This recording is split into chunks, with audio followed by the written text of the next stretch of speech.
back to County Connection. Today with me I have Jane from the library, and we're talking about their quilt auction happening December 7th. So Jane, if you can talk a little bit about what it is and what the people need to know about it.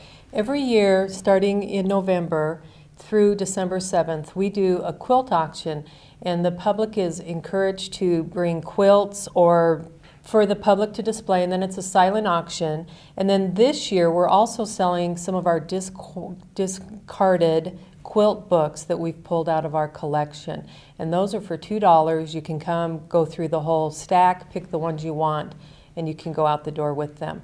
The quilt auction ends December 7th at 3:30 in the afternoon. And even if you're not interested in a quilt, please come in and just look at the beautiful work of the citizens of Campbell County. And then after that, I see we have another family night, as we always do. Mm-hmm. So we can talk a little bit about what the movie is and what time. This in December, because it's the anniversary, the 75th anniversary of Pearl Harbor, we are showing Tora, Tora, Tora at 6 o'clock, December 13th. And along with family movie night, we also provide pizza and lemonade for the people to come. It's a great movie. It's about an hour and a half long, but it's just going to be a good thing. It kind of ties in with Pearl Harbor. Yeah, definitely. And it's a big room, so I don't think they're not going to have room for you. They're always going to have room for everybody in that room. Yes. And then after that, I see we also have teen volunteers for the Scholastic Book Fair. So we can talk a little about that. And that's still the same thing that like the elementary kids do. That's all Scholastic, right? So the Scholastic Book... That's fine. The Scholastic Book Fair is going to be in the front of the public library, closer to the circ desk. The young adult volunteers will man that. It's a great time to pick up the last-minute stocking stuffers or just a good young adult book for you to enjoy or to give as a gift. And then I also see we have in the children's department, we have story hour programs. So if you can talk a little about that and maybe some of the stories that we're going to have. This year in December, the last 2 weeks of December, the story hour will not be going on, but we have a big program the week of December 12th, and I believe we have a special guest showing up, kind of unexpected. He will be at every story hour Tuesday, Wednesday, and then also both Thursday and Thursday night. So it's fun. Bring your camera. Just be there. But the children's department always does a great Christmas December program.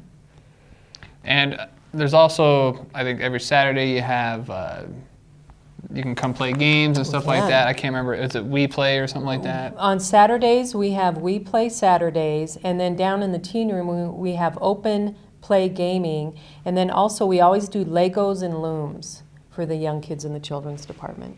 There's literally something for everybody at the library, it seems like nowadays. I mean, you guys have something, I know you guys even have Dungeons and Dragons, I think, this kind of thing. You have Magic. I mean, everything is there. There is a group or something there for you, regardless of what you're into and your ages and all that stuff. So the library does a great job on that. We do. And if there's a program there that you would like to see us try to maybe pursue, please come and talk to us. We have an adult programming group that's more than happy to really try to find how this will fit in and where it would fit into the library. And speaking of adults, I believe you guys even have book club, book bags or something like that, right? We do. So like last night they did the book based on the Donner Party. So in a couple weeks, that book will be ready. We'll provide you with a beautiful bag and 10 books and the questions that were used for that book discussion. And you can check that kit out for your book club. If you kind of are like, I want to start a book club, but I don't really know what to do, come and look at our whole display of books. Because we have the questions that were talked about, and then also the history of the author. It's very, very good. It's a good thing to do. And we've even sent these out on ILL, some of these book club kits throughout the state. Nice. Yeah. I mean, it can't beat it. I mean, I've seen them. It's pretty much just a grab and go kind of thing. It can't be any easier. I don't think there is an easier way to go about doing it. There isn't. And I know you have one other thing you would like to talk about. We do have a new app to online card catalog. It's Toolbox.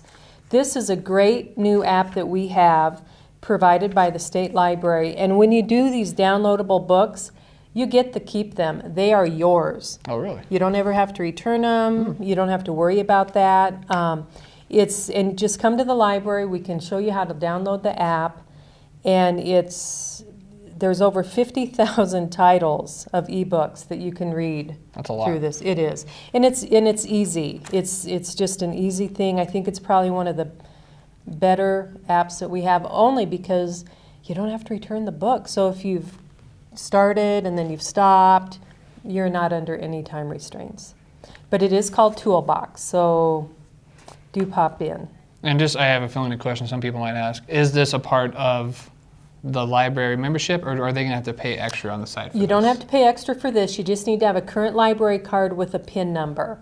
Because once you download this app, then it'll ask you a library. You have to arrow down to find the Wyoming State Libraries. Click on that, put in your PIN number, your library number, and you're good to go. That couldn't be more of a win-win. I know, it's great. It's pretty cool. So it's crazy just how much knowledge and books and all this stuff is at our fingertips now, and so many people don't utilize it. Anything else for the audience today, Jane? Just come in and enjoy. We'll be decorating for Christmas pretty soon, so it's always kind of a pretty, just all the trees in all the different departments. Do come in. We've got some great programs that we're working on, and it's just a great place to be. Definitely. I like just coming in there and just looking around at different books and things I haven't seen in a long time. Well, all right. Well, thank you very much. Thank you. Hello and welcome to another exciting edition of Inside Gillette College on Campbell County Connection. I'm Brendan Diamond, the college's Public Relations Director, and today we're going to talk a little bit about my favorite sport, soccer. Now, soccer is one of the world's oldest sports, going back to games played during the Chinese Han Dynasty as far back as 200 BC. Association football, the official name for the sport, was codified in the mid-19th century, and since then, it has gone on to become the most popular sport in the world, with recognized organized games being played by an estimated 4% of the entire Earth's population. It is also the third most played sport in the United States, behind only basketball and baseball. And here's the crazy part.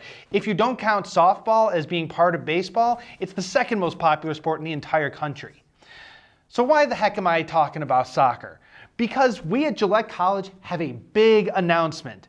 Starting in the fall of 2017, Gillette College will begin offering intercollegiate soccer as a brand new sport for both men and women. Now, you may be thinking to yourself, why soccer instead of another sport like baseball or football? Well, the truth is, baseball and football are great sports, great sports. I love them dearly, but they are expensive. They can cost colleges and universities hundreds of thousands of dollars, and sometimes even millions, from cost of equipment to stadiums to coaching to scholarships, groundskeeping, time. It can get very pricey very quickly.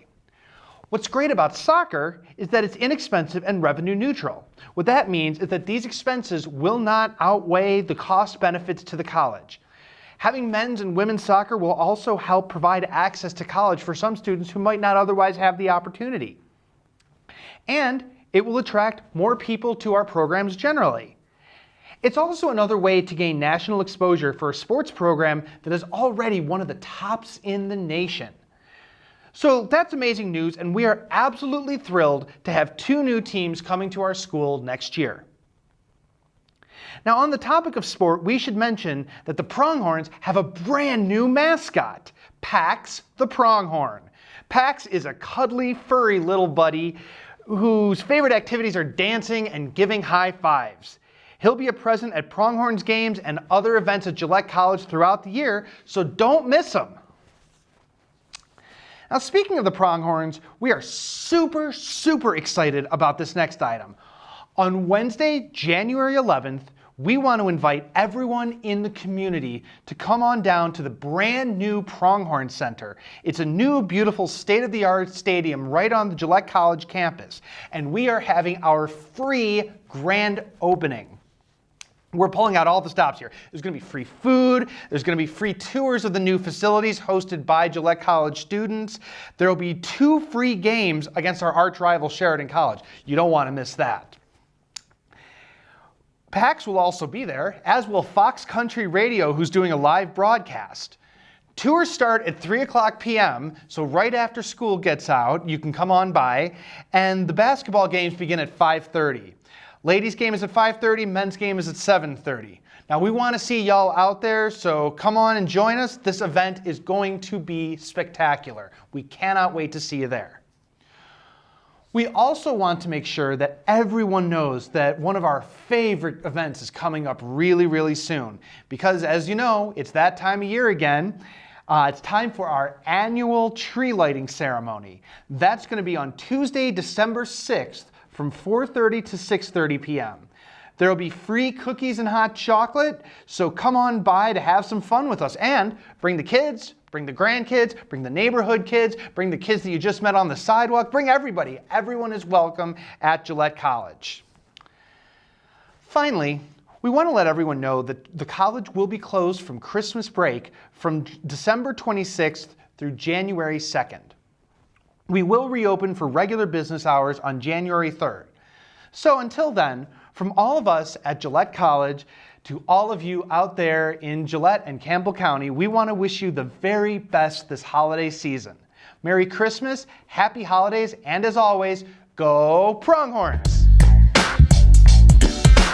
Welcome back to another episode of County Connection. Today with me I have Jamie from the CAM-PLEX, and we're going to be talking about the wreath exhibit happening on November 28th, and if you can talk a little bit about what that goes through and what you're going to have there.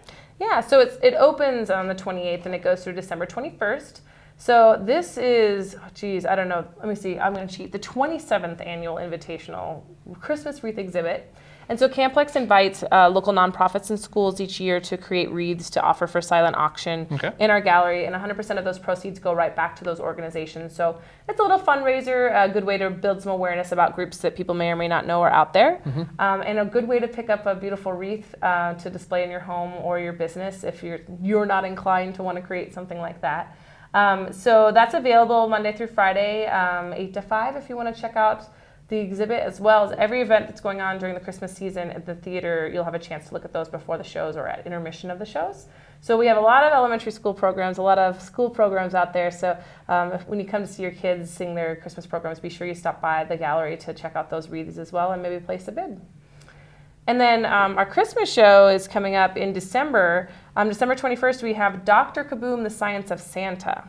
So Dr. Kaboom is no stranger to Gillette. He's been here a couple other times, and he is incredibly funny and super educational. And this is his Christmas show.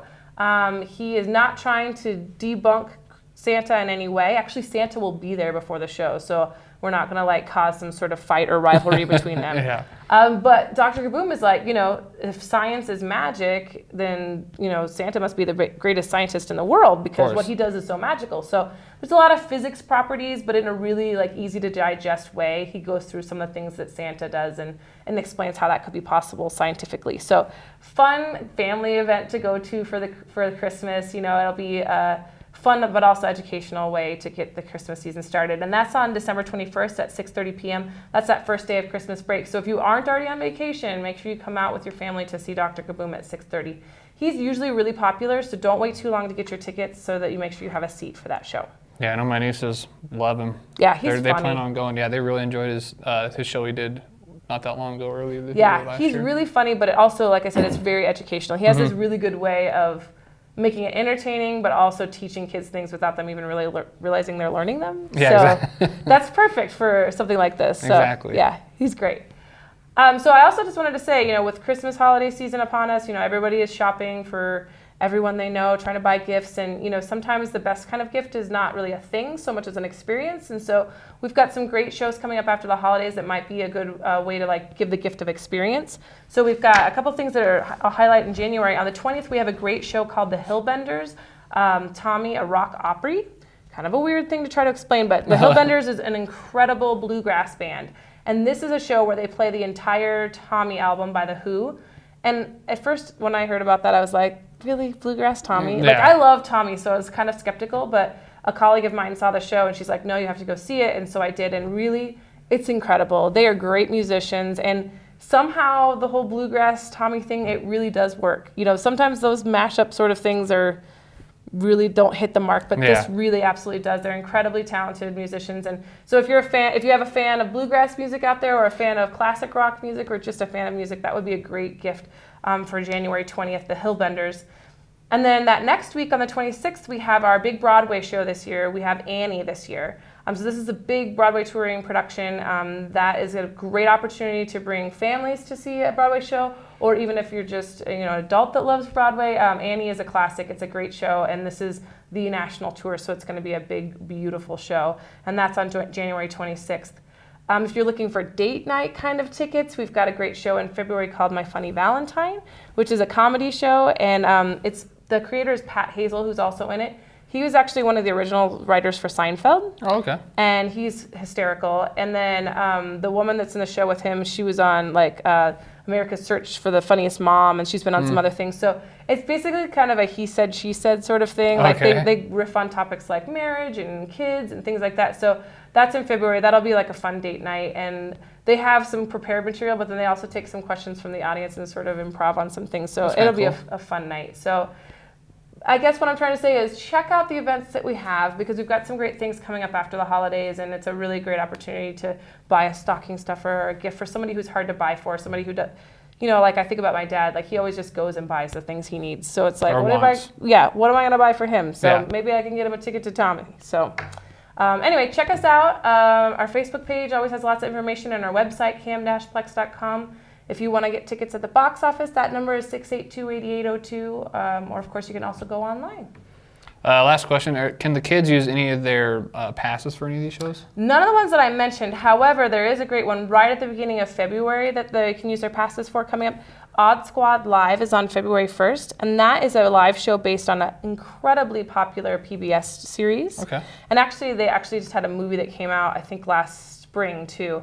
And so if you're not familiar with that series, check it out. That's another one of those like sneaky educational kind of things. So it's about a kids detective agency, but their cases are usually solved using math. Oh, okay. So it really introduces a lot of math principles in a really fun educational way. Cool. Yeah. All right. Well, thank you very much, Jamie. Thank you. Welcome back to County Connection. Today with me I have Robert from the Rockpile, and we're going to be talking about the events at the Rockpile over December. And so we're going to start it out with Infamy, which is actually a great exhibit. I was kind of reading online a little bit last month when Wendy came in and talked about it. What a great exhibit to have here.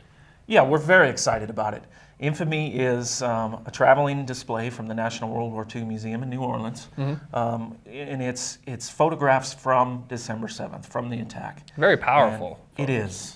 It is. Some of them are very famous. You've seen many of them. Some probably people haven't seen, and then there's a few that might be considered a little graphic for children, and we'll put up a notice that says, parents, please be aware that this was a horrific attack, and we haven't really censored anything, and because that really kind of makes you feel that sense of what really took place that day.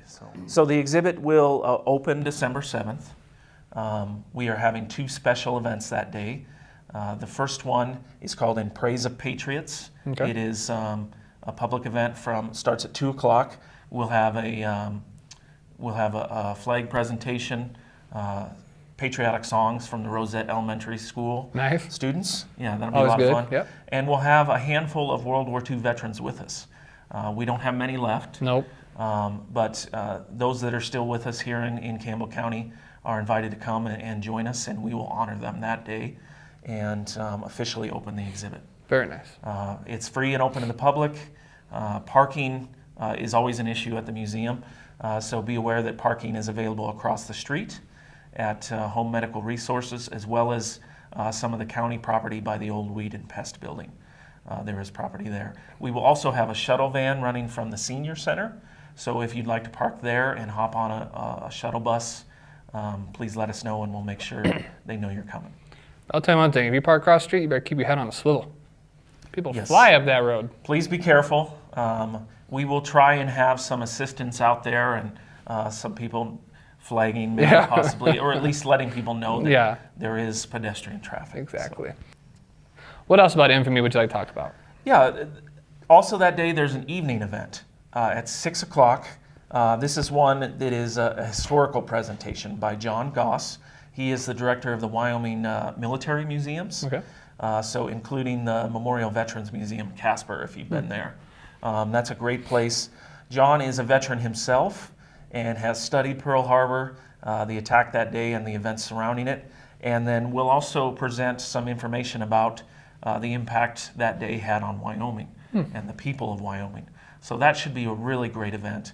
We hope everybody will come out for that, especially if you're working and you can't make the 2 o'clock event. Come out to the 6 o'clock event, hear about Pearl Harbor, see the exhibit, enjoy some refreshments. So both of these events are free and open to the public. You won't be disappointed, I guarantee it. No. And also happening in December, we have our family nights, if you want to talk a little about those. Yeah, our Family Day series, our Winter Family Day series is kicking off again. We're very excited. December is Christmas crafts. It is filling up very fast. If you'd like to call and see if there's any spots open, please do. That day we will have the Christmas crafts in the morning, and then Santa Claus will be at the museum. Let me make sure I have that time correct. Santa Claus will be arriving around 11:30, depending on his flight pattern. Should be right about 11:30, and will stay with us for a few hours. So bring your kids in. We'll have cookies and cider and other refreshments. Bring your cameras and get your picture taken with Santa. So that is December 10th. Again, Christmas crafts in the morning, and then at 11:30, Santa Claus, December 10th at the museum. I don't think a lot of kids are going to be up at 11:30 p.m. Nope, 11:30 a.m. 11:30 a.m. Yeah. I'm just saying. Santa's normal hours, I believe, are late at night. Yeah, aren't that's why I they? was just clarifying there. Yeah. No, he hasn't started his deliveries yet by Oh, the 10th, okay. so he'll be joining us. So it'll be good to have him. Definitely. Yeah. January then is our next family day. It's a mystery family day, and reservations are open now for that. So there's plenty of space left for the January family day. Give us a call. It is mystery related, Okay. and the subject matter to me is a bit of a mystery. Nice. So it involves maybe some skeletons or some bones that have been misplaced or stolen from the museum. So A little archaeology kind of. yeah, it could be really exciting for kids. And also, I know something you want to talk about is the Rockpile newsletter. Yeah, I was just flipping through the newsletter looking for dates. This Rockpile Roundup is the newsletter presented by the Museum Association. It's a quarterly newsletter. This is the December, January, February edition, our winter edition. Just came out a few days ago. And it is a great way to stay up to date on what's happening at the museum. All members receive this. Membership fees are very reasonable. Students and seniors are $5, individuals $15, and family is $20. And this is one of the benefits. They also members receive a 10% discount at the museum store, which is great. We're getting some new products into the store. And of course, we do have some limited attendance events, and members find out about those events first. So they get that opportunity to sign up for those events, field trips, things like that first. So Yeah, definitely. it is very worth signing up. It is the best way to stay up to date on what's happening at the museum. If you would like an application or a newsletter, give us a call or send us a message, and we will get that sent out to you.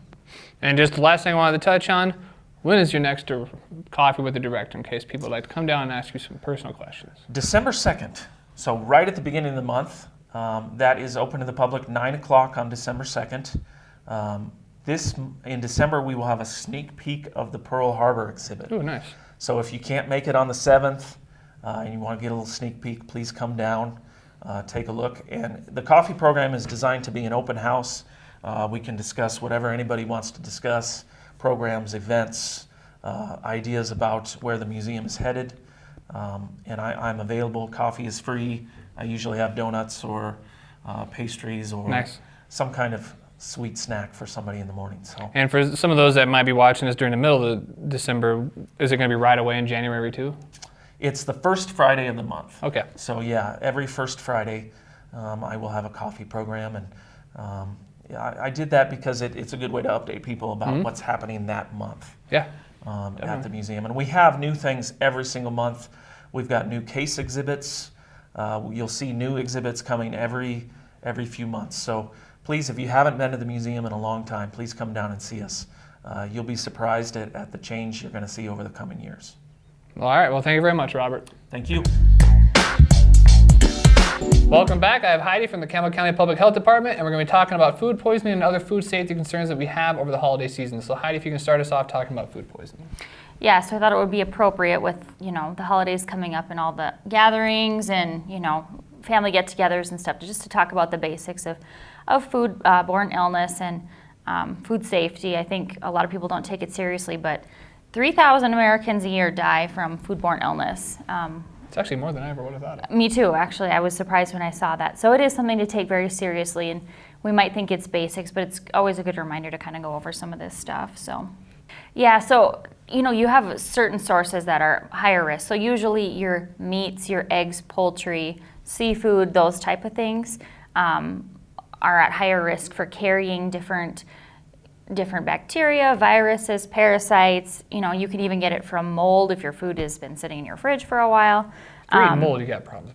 Yeah, exactly. Check your food for mold, please. Yes. So the most common types of bacteria are, you may have heard of like salmonella, norovirus, Clostridium perfringens, and Campylobacter, which they're just different names for different types of viruses and bacteria that are out there that cause these different illnesses. And so, you can't always see them, smell them, anything like that. So it's important to take those precautions.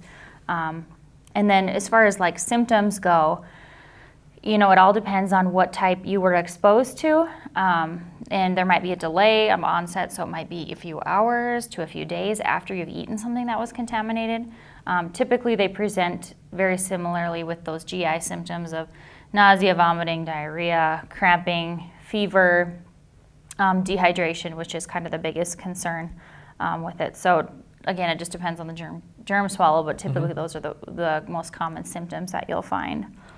And I guess we can talk about maybe some of the great ways to protect your family and your loved ones from this food poisoning. So if you can talk a little bit about that. So some of the best ways to, prevent your family from getting ill during the holiday season here, just think of the 4 kind of key things. So clean, separate, cook, and chill. So obviously cleaning, washing your hands is usually the biggest thing. 20 seconds, warm soap and water. Wash them frequently when you're cooking. Cleaning your surfaces frequently as well, your countertops, cutting boards, cleaning your fruits and vegetables or other ready-to-eat things, because those can have contaminants on them too. So just rinsing them under, running water. You don't need any special detergents or anything like that. That was on fruit, you said? Or vegetables? Yeah, fruits and vegetables. Just keep them, nice So and even clean if it's somebody knocked an apple off, rolled on the ground at the grocery store a couple times, and I just go wash off with water. It didn't do anything though, did it? As far as getting the germs off? Yeah. Well, you can, there are special things you can get, the little rinses and stuff at the grocery store as far as vegetable washes. Apple cider vinegar usually is another one you can rinse things up if you really want to be careful, but soaking them in water, usually they say is sufficient.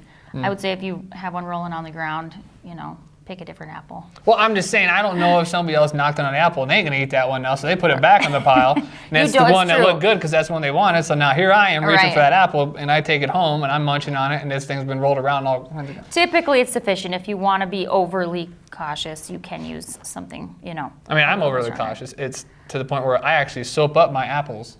Really? Yeah, I will use hand soap them up, and then wash them off, and then dry them off and then eat them. Ingesting chemicals too then. Yeah, I don't care. At least I know I'm not getting whatever's on that ground. I usually actually use apple cider vinegar when I I've never heard of that stuff before, in. so I'm going to have to try that. With some water. Yeah, just rinse it and then let your apples or whatever soak. So Yeah, definitely. I'll try that. the biggest thing is cooking your food to the right temperature. A lot of people think that they can kind of eyeball it, just by looking at the color or the texture. And really it's best to not weigh on our own judgment, to get a meat thermometer. And go based on the packaging of your instructions. In general, it's 145 degrees for whole meats, 160 for ground meat, 165 degrees for poultry. Again, it just depends on the size of the meat. All right, so let's get to who is most likely to get food poisoning. So it's kind of like any other illness, those people who are more at risk. So you got younger than 5, people older than 65, pregnant women, and then people who have any kind of like suppressed immune system are usually at highest risk, but anybody, really can be affected by it, so you can't be too careful. And then if you think you have food poisoning, usually it just has to kind of work its way out, but the biggest risk is dehydration. So if you're running a high fever and you're not able to keep anything down, you've had diarrhea for days, things like that, then you need to go see your doctor. Signs of dehydration would be decreased urine output, no tears, dry mouth, feeling dizzy, and that's kind of the biggest concern. And your doctor might test you to see if it is a bacteria or a virus. If it's a virus, an antibiotic is not going to do anything. So they might not prescribe you an antibiotic, but better safe to check. So. No tears? Do you cry a lot during the holidays? I don't. I hope I'm not. It's really, you think of little kids. That's usually with babies. Okay. That's what we look for dehydration in babies is, if they're not crying or It was wet really, diapers. it was a really odd one in there, but anyway. For the little ones, yeah. Yeah. Well, all right. She's got some food safety trivia here for us. Time to quiz you. I will do our best as answering for the audience. These are kind of some myths that are there's only 5 of them we'll go over. So they're just true and false questions. So. All right. First one, it's okay to thaw meat on the counter. True or false? I'm going to go with true because you can kill anything in an oven. False. You do not want to thaw things on the counter. Well, I mean, I always thaw them off in the sink, but. Yeah, they say anything at room temperature, do not, even if it's frozen. Sitting out for even a couple hours, that bacteria starts to grow. So follow the packaging instructions. So like, if your turkey needs to thaw out in the sink or whatever, follow those instructions. But sticking, a pound of hamburger out all day sitting on your counter waiting for dinner tonight, probably not the best idea. So follow the packaging. Next question. The more bleach when cleaning, the better. True or false? I like true just because I'm a weird person. I enjoy the smell of bleach. It's really weird, but so I always throw in just a little bit more. Why not? Well, it's false. See, I am 0 for 2 right now, but that's all right. I'm all right with this. So they actually say there has been nothing proven saying the more bleach, the better. They say all you need is a teaspoon of bleach in a quart of water, and that's sufficient enough to kill the bacteria that needs to be killed. Unless you like huffing the mop paint. Yeah, so back off on the bleach. Yeah, I'm going to have to a little bit. Next, I should wash all fruits and vegetables even if I'm going to peel them. That's true. That's true. Just because that transfer of bacteria can happen from external to internal whenever you're peeling. And so wash them regardless. Are you saying the germs would transfer from my knife or what I'm carving with? From Yeah, so if you're peeling potato, not that people eat potatoes usually with skin. Potatoes, apples, things like that, it can transfer from the outside into from your knife, really, to the interior. So, number 4, to get rid of bacteria on my meat, I should rinse off the juices with water first. Like the if you're moisture cutting on it chicken, that's after the packaging? If you pull it out of the package like a chicken breast, should you rinse it first? I mean, I always do because it's got, usually who's ever carved it up, it's got chunks of stuff on it that's not good. So I like to get rid of all that. I just cook it at lukewarm temperature though. That's also He's probably not false. doing so well here. That one is false. See, I'm not worried about these things because I know I'm going to cook it off. Well, this is why they get worried. They get worried more about, so if you're rinsing your chicken, it's the droplets that are spraying. So onto your countertops, onto what other surface that can contaminate another item. That's what they say. So I guess if you have it on really low and you're extra cautious. And last one, leftovers are safe to eat until they smell bad. I usually go with the 2-day rule, so I'm going to say false. You are right on false. The bacteria that causes food poisoning usually does not affect the look, smell, or taste of your food. So go to foodsafety.gov or CDC website. They've got whole food charts as far as length of time, how long they're good for, things like that. But certainly don't base it just on the look and the way they smell. So. Well, all right. That was actually kind of fun, even though I did terribly. Maybe I've been putting too much bleach in lately. Well, you should be safe now for the holidays. There ain't nothing going to touch this body anyway with as much bleach as I've been sniffing. All right. So thank you very much, Heidi. Yes, thank you.